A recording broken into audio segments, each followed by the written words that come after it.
വൈശ്രവണൻ ഒരു ദിനം മുടനന്ന് കയ്യിലെ ശേഷൻ ശിവനയുമന്ന് ലങ്കയ്ക്കിലേക്കു ക്ഷണിക്കണമെന്ന് കൂട്ടുകുടുംബ സമേതം അതിന്ന് ഒരു സൽക്കാരം ചെയ്യണമെന്ന് വിരുദ്ധൻ വൈശ്രവണൻ കരുതുന്നു. പുഷ്പകമാകിയ തേരു തെളിച്ചു പുറപ്പെട്ടിടുന്നു തകതഹിതേ.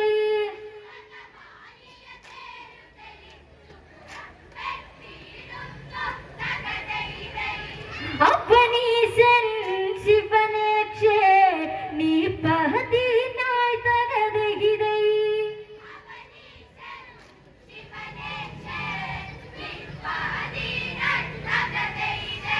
കൈലാസത്തിൽ അന്നേരത്ത് ശിവനും പാർവതി ഗംഗയുമൊത്ത് കുട്ടികളൊത്തു വിനോദിച്ചന്ന് മട്ടിലിരിക്കും സമയത്തന്ന് പെട്ടെന്നുടനടിയവിടേക്കെന്ന് ചിട്ടയിൽ വൈശ്രവണൻ ചെല്ലുന്നു.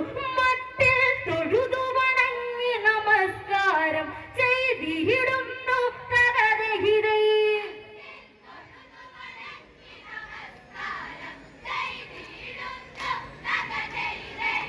കാലാഴി കണ്ട് സന്തോഷിച്ചെന്ന് തകതഹിതേ.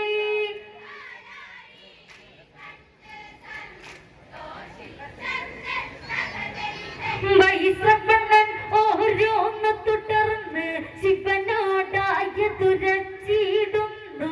ശിവനും സഹധർമ്മിണികളും ഇന്ന് കുട്ടികളും അതായി ചേർന്നവിടന്ന് എന്നുട അന്തപുരത്തിലന്ന് ഒരു പകലവിടെ കഴിയണമെന്ന് ഗണപതി ശിവനോടുരച്ചതു കേട്ടുടനെ ശിവനധിനന്ന് തകതഹിതേ.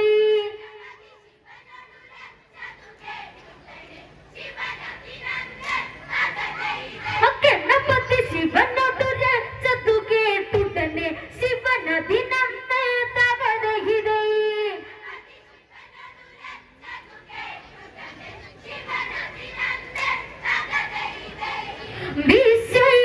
വിശ്വൈകനാഥൻ പറഞ്ഞതെന്ന് തകതഹിതേ.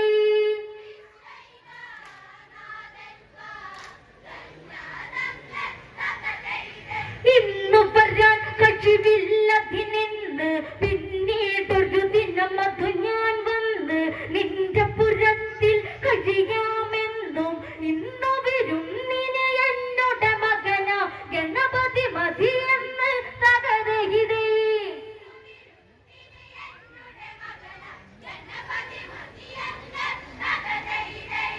നീനെ കണ്ടൻ മെല്ലെ ഓതിയെന്ന് തകതഹിതേ.